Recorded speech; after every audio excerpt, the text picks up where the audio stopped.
Hello students. हमारा जो चटवाध्याय चल रहा है हेलो एल्केन एवं हेलो एलीन। आज मैं महत्वपूर्ण क्रियाएं बताने जा रहा हूँ। ये जो महत्वपूर्ण क्रियाएं महत्वपूर्ण परीक्षा में आती हैं उस पर ध्यान दें। कल हमने आपको क्लोरोफॉर्म पढ़ाया था CaCl3। तो इसके मैंने दो चीज आपको बताई थी। क्या बताई थी? बनाने की विधि और प्रयोगशाला मेथड का चित्र भी बताया था। आज इसके चढ़ते हैं प्रॉपर्टीज में। प्रॉपर्टी मीन्स होता है गुण। क्या होता है? गुण। और गुण की बात करें तो गुण होते हैं दो प्रकार के। एक होते हैं भौतिक गुण और एक होते स्टूडेंट रासायनिक गुण। क्या होते हैं? रासायनिक गुण। अब बात करते हैं इनमें थोड़ा सा अंतर क्या है।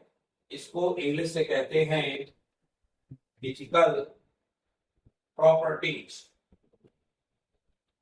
और इसको कहते हैं केमिकल प्रॉपर्टीज। केमिकल प्रॉपर्टीज और फिजिकल प्रॉपर्टीज में थोड़ा सा क्या अंतर है इसको देख लें। फिजिकल का मतलब भौतिक। भौतिक गुणों से वह होता है जिसको हम बाहर से देखकर बता सके कि कौन सा हमारा यौगिक है, वह हमारा कहलाता है भौतिक गुण यानी फिजिकल प्रॉपर्टीज। बाहरी तरफ से देखकर देखें, बाहरी और से ही हम जान जाए ये श्वेत चूर्ण है, ये जल में घुलनशील है, बाहर घूम के देख लें, सूंघ कर देख लें, इसको सूंघने में बेहोशी उत्पन्न होती है। ये सब थोड़ा सा बाहर से देख लेंगे तो निश्चित रूप से वो फिजिकल प्रॉपर्टीज होंगे।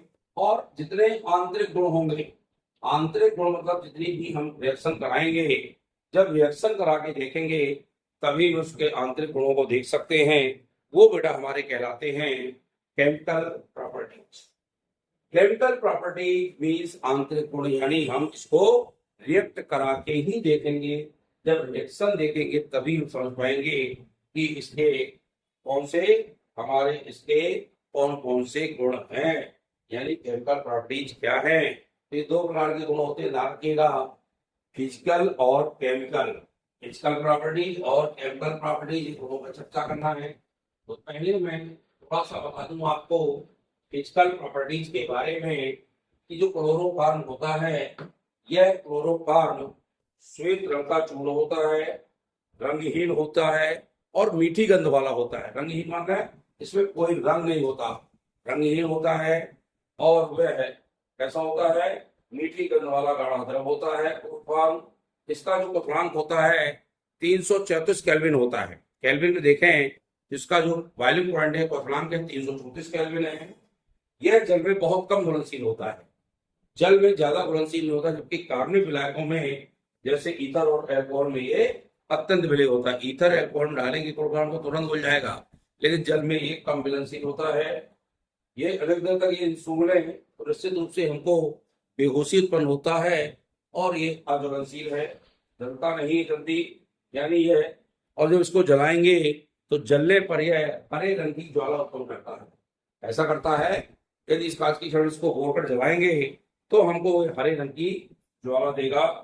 ये हमारे पिचका है जो कि हमने बाहर से देखकर जान लिया। अब हम चलते हैं जो महत्वपूर्ण चीज आती हैं इनके रासायनिक गुणों की ओर। और रासायनिक गुणों में आखिरकार क्या क्या आता है, रासायनिक गुण की पहली हम चर्चा करें। सबसे पहले रासायनिक गुण में आता है, हम पढ़ेंगे ऑक्सीकरण। क्या पढ़ेंगे? ऑक्सीकरण। तो ऑक्सीकरण क्रिया का मतलब है ऑक्सीजन से क्रिया। ऑक्सीजन से क्रिया वायु की उपस्थिति में कुछ जलेगी जब हम ऑक्सीजन देंगे। तो हम लिखेंगे कि क्लोरोफॉर्म वायु तथा सूर्य के प्रकाश की उपस्थिति में ऑक्सीकरण होता है क्लोरोफॉर्म का। और ऑक्सीकरण के दौरान यह हमको कार्बोनिल क्लोराइड देता है। क्या लिखेंगे? वायु तथा मंद प्रकाश। वायु तथा मंद प्रकाश की उपस्थिति में क्रिया होती है और वायु मंद प्रकाश में क्रिया होगी। मंद प्रकाश क्या लिखता है? चाहे सूर्य का प्रकाश लेते हैं, सूर्य के प्रकाश में क्रिया होती है और सूर्य के प्रकाश में इसको क्रिया करेंगे तो ये गैस उत्पन्न करता है जिसे कहते हैं कार्बोनिल क्लोराइड और कहलाती है वो फास्जीन। ये है COCl2, ये फास्जीन कहलाती है। क्या कहलाती है? और H है और O है और Cl है यहाँ पे, तो HCl बाहर हो जाएगा। क्या हो जाएगा? HCl। और इसमें हमारी हाशिए गैस कहलाएगी, इसको लिख लीजिएगा। ये कार्बोनिक क्लोराइड कहलाता है केमिस्ट्री लैब में, और इसको हिंदी में हाशिए गैस कहते हैं। क्या कहते हैं? हाशिए गैस। इसको बैलेंस करने के लिए हमें Cl के 3 है, तो 2 यहाँ लगाएंगे तो 2 दूनी 4 हो गए, 2 यहाँ लगाएंगे तो 3 दूनी 6 हो गए, और 2 यहाँ लगा दें तो बैलेंस हमारा बराबर हो जाएगा। हाइड्रोजन के 2 है, क्लोरीन के 3 दूनी 6 है, तो 2 दूनी 4, 4 और 2 6, बैलेंस बराबर हमारा हो गया। इस तरह से ऑक्सीकरण करना है। ऑक्सीकरण में हमें यह ध्यान रखिए, वायु और सूर्य के प्रकाश की उपस्थिति में ऑक्सीकृत होकर के है कार्बोनिल क्लोराइड मीन्स क्या बनाता है? हाशिए गैस बनाता है। अब हम चले दूसरी क्रिया अपचयन की। अपचयन क्या है? अपचयन को हिंदी से कहते हैं से रिडक्शन, इसको कहते हैं ऑक्सीडाइजेशन। ऑक्सीकरण को ऑक्सीडाइजेशन और इसको कहते हैं रिडक्शन। तो बता दूं मैं आपको, जो क्लोरोफॉर्म होता है जस्ता और हाइड्रोक्लोरिक अम्ल की उपस्थिति में ClCl3 जब भी अपचयन होता है तो हाइड्रोजन से होता है, और किसकी उपस्थिति में हो रहा है? जिंक में जस्ता और हाइड्रोक्लोरिक अम्ल की उपस्थिति में ये होता है, और इससे बनता है मेथिलीन क्लोराइड। और मेथिलीन क्लोराइड का सूत्र पता होना चाहिए, ये थोड़ा सा याद कर लीजिएगा। Cl2 होती है मेथिलीन क्लोराइड, और इससे भी हमारा HCl हुआ। मेथिलीन क्लोराइड के रूप में क्या होता है? CH2Cl2, H के यहाँ 2 एक 3 है, एक यहाँ ऑलरेडी है, सिर्फ हम H में 2 लगा देंगे तो हमारा बैलेंस पूर्ण हो गया। क्लोरीन ऑलरेडी 3 है, तो हमारा बैलेंस करने में देर नहीं लगेगी। ये कहलाता है अपचयन क्रिया। तो लिखेंगे, जब क्लोरोफॉर्म हाइड्रोजन के साथ जिंक और हाइड्रोक्लोरिक अम्ल की उपस्थिति में अपचयित होता है, तो ये बनाता है हमारा, क्या बना देता है? ये बना देता है मेथिलीन क्लोराइड। क्या बनाता है? Methylene chloride. और इसी में एक और अपचयन होता है, ये मेथेन भी बनाता है, लेकिन कब बनाता है?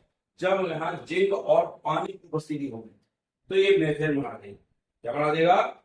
जिंक और पानी की उपस्थिति में ये बनाता है मेथेन। क्लियर? अब तीसरी क्रिया चलते हैं, जलापटन। तो इंग्लिश से कहते हैं हाइड्रोलिसिस। क्या कहते हैं? हाइड्रोलिसिस मीन्स होता है जल अपटन, और जल अपटन के में यह KOH के साथ जलीय विलयन में क्रिया करता है। क्लोरोफॉर्म जलीय विलयन के साथ KOH में क्रिया करता है। यहाँ लिखेंगे ClCl3 प्लस KOH। ये चूंकि जलीय होता है, एल्कोहलिक KOH है, एल्कोहलिक KOH के साथ क्रिया होती है, और जब जलीय विलयन का बनाते हैं क्रिया होती है, और ये पोटेशियम फॉर्मेट बनाता है। पोटेशियम फॉर्मेट का सूत्र HCOK होता है, तो K है और KCl बनेगा, HCOK लिख लीजिए, ये कहलाता है पोटेशियम फॉर्मेट। KCl बनेगा और बनेगा पानी। क्या बनेगा? पानी बनेगा। इसको थोड़ा सा बैलेंस जरूर कर लें। के यहाँ 4 हैं, ऑक्सीजन के भरने के लिए, तो हम यहाँ पे 4 लगा दें। के 2 3 यहाँ लगा दें, Cl के लिए 3 लगाना पड़ेगा, 3 लगाएंगे तो ओके बढ़ जाएंगे। 4 KOH लगा दिया, और 3 हमने KCl में लगा दिया। और हाइड्रोजन लो, हाइड्रोजन 4 है, 1 5, तो 2 दूनी 4 ही हो गए, 1 हो गए 5। हमारा ये बैलेंस पूरा हो गया। ऑक्सीजन के 2 यहाँ पर हो, 2 वहां हो गए। जल अपटन में ये फॉर्मेट का नाम देता है, और ये फॉर्मेट बनाता है, ये ध्यान रखिएगा, पोटेशियम फॉर्मेट बनता है। एक बहुत इंपॉर्टेंट क्रिया है जो बहुत आती है, जिसे कहते हैं नाइट्रीकरण। क्या कहते हैं? इसको लिख लीजिएगा, नाइट्रीकरण। और में नाइट्रीकरण नाम ये नाइट्रीकरण, जब नाइट्रिक एसिड कहलाता है, नाइट्रिक अम्ल में क्रिया नाइट्रिक अम्ल से ही होगी।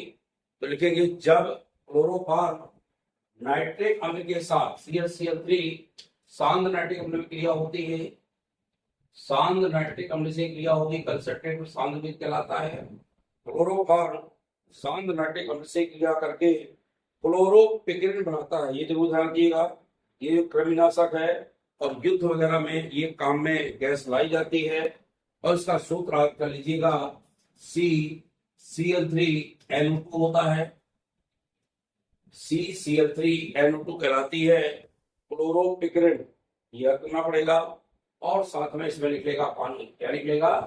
पानी। इसको बैलेंस देख लें। Cl के 3 है तो 3 ऑलरेडी है, C 1 है, हाइड्रोजन के 2 है, 2 यहाँ ऑलरेडी है, O के 3 है, तो यहाँ पर 2 और ये 3, बैलेंस हमारा बराबर है। ये कहलाता है क्लोरोपिक्रिन। यह एक कृमिनाशक होता है। क्या होता है? कृमिनाशक। और यह कृमिनाशक के साथ साथ युद्ध आदि में इस गैस का प्रयोग किस रूप में लाते हैं? इस गैस का उपयोग करते हैं किस रूप में? छोड़ने के लिए। युद्ध आदि में इस गैस का प्रयोग करते हैं, चूंकि यह विषैली गैस होती है थोड़ा सा, और इस गैस का विषैली गैस के रूप में युद्ध आदि में इसका प्रयोग करते हैं। ये होगा नाइट्रीकरण। तो लिख देंगे क्लोरोफॉर्म सांद्र नाइट्रिक अम्ल के साथ क्रिया करके एक विषैली गैस बनाता है, जिसे हम क्लोरोपिक्रिन के नाम से जानते हैं। तो इस तरह से ये होता है, और ये रिएक्शन आप देखिएगा और इनको थोड़ा देख लीजिएगा लिख करके। रिएक्शनों को कई बार लिखें। जो रिएक्शन ये मैंने हमसे कमेंट करके पूछे, आप कमेंट करके पूछिए। रिएक्शन नहीं समझ में आता, कोई चीज समस्या आ रही है, आप कमेंट करके पूछें। और इसमें आ रहा है वीडियो को लाइक शेयर करें, चैनल को हमारे नए स्टूडेंट सब्सक्राइब करें। धन्यवाद।